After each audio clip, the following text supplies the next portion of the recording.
Okay, so this might be a little bit dark themed and quite frankly, perhaps a little bit discouraging to listen to, but nevertheless, I believe that it is very, very important with respect to the times that we're living in today and also the current development that I'm seeing unfold in the world as we know it today. I'm talking specifically about AI. Or actually, I'm not talking about AI as much as I'm talking about the decline in people's willingness to go out there and connect with other people, connecting with other human beings. Because that's truly the most important thing that you can do in this world as we know it today. So I'll preface this by giving an example. In China, they used to have this one child policy, which I think they ran for effectively about 20 years or so, which is, an entire generation. And so, if you think about it, what does that really mean? It means that, oh, and by the way, the when you have a baby, I believe that the likelihood for having a boy is higher than having a girl. So in general, there is a slight bit of skewed statistics in the favor of boys being born versus girls, which means that if you have a population which only gets one child for every generation, the likelihood is that it's going to be a boy is higher than a girl.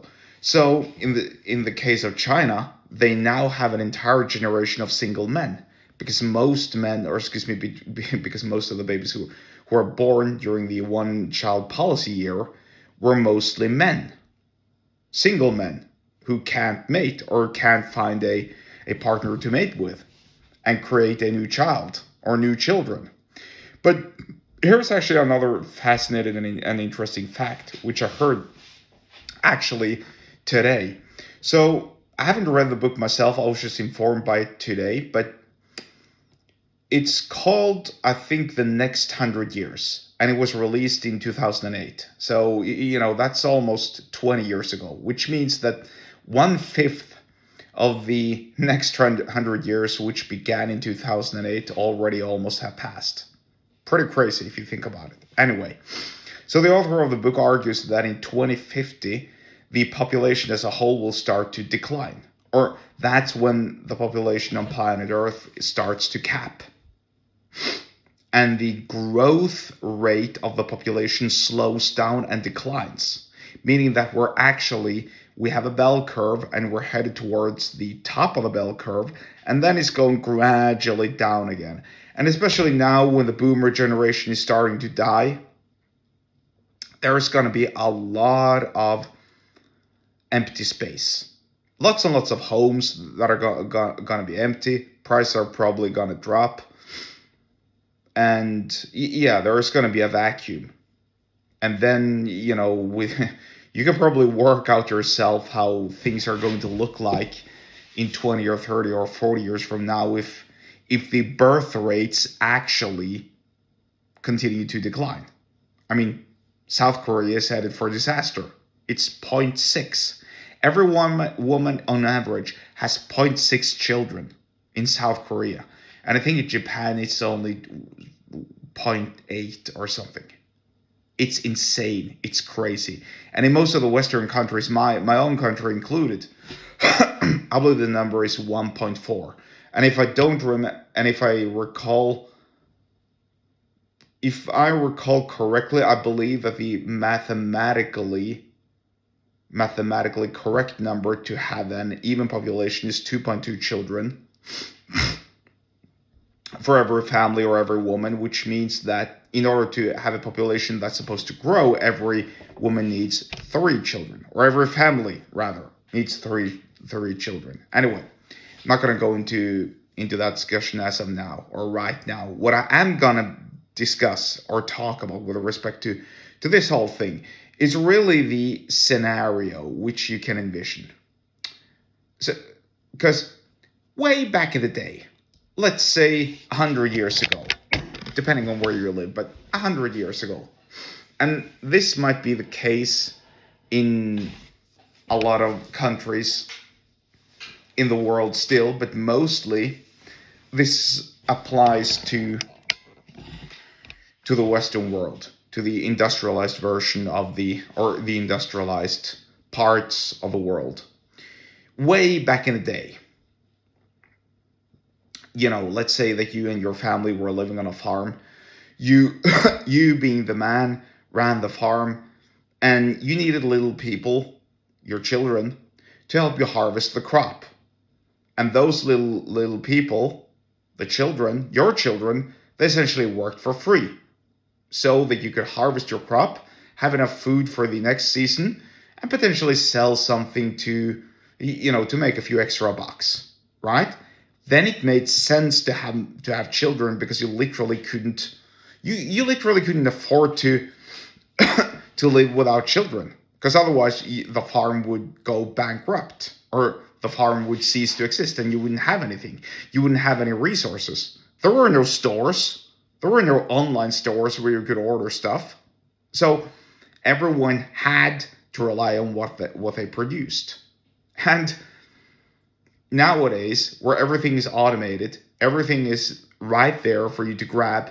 Just all you need to do is sit in your phone and tap a few virtual buttons, and people will magically show up at the door out of nowhere with food and items to entertain yourself, and pretty much everything that you that you need to pretend that you're living a happy life when you're really not. And AI, in that case, is only hastening the speed. It's hastening the speed of the decline, rather.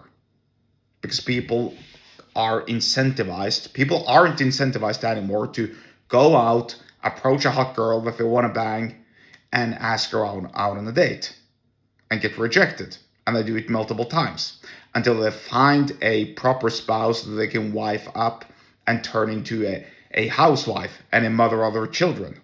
Now, this is all of a sudden turning into this doom and gloom geopolitics societal episode or podcast, which I don't mean to, but it's very, very tempting, or it's very, very tempting to touch upon, because there are so many business lessons here that apply. Because if you think about it, who's going to take care of you when you get old if you don't have any kids? And if everyone else either don't have any kids, who's going to take care of you? Really? I mean, there are no one there. There is no one there, because your generation didn't have any kids. And the few people who were kids when you grew up and who now are working, in their adulthood, they're just too few. They can't possibly take care of one of you. So nobody is there to take care of you. Nobody is there to work the machines. Nobody is there to live in the houses. Nobody is there to maintain the roads. Nobody is there to sell you the food or drive the food, etc., etc. Yeah, it's pretty grim, really, if you think about it. So that's my vision, and that's my encouragement, and that is me telling you, if you're a man, to go out and walk over to a hot girl who you want to bang and wife her up. And if you're a hot girl watching this, be on the look for men who actually approach you and make it easier for them to approach you. Drop the whole "I'm special" bullshit. Just be a little bit more willing to become someone's wife. Think about it. Many persuasion lessons. Excuse me. Why can't I pronounce that word properly? Many persuasion lessons that apply, especially with respect to business. Speaking of which, if you want to learn more about persuasion and business and so on, then get subscribed to my email list. The link to so is in the episode description wherever you're watching or listening to this, and I'll see you there.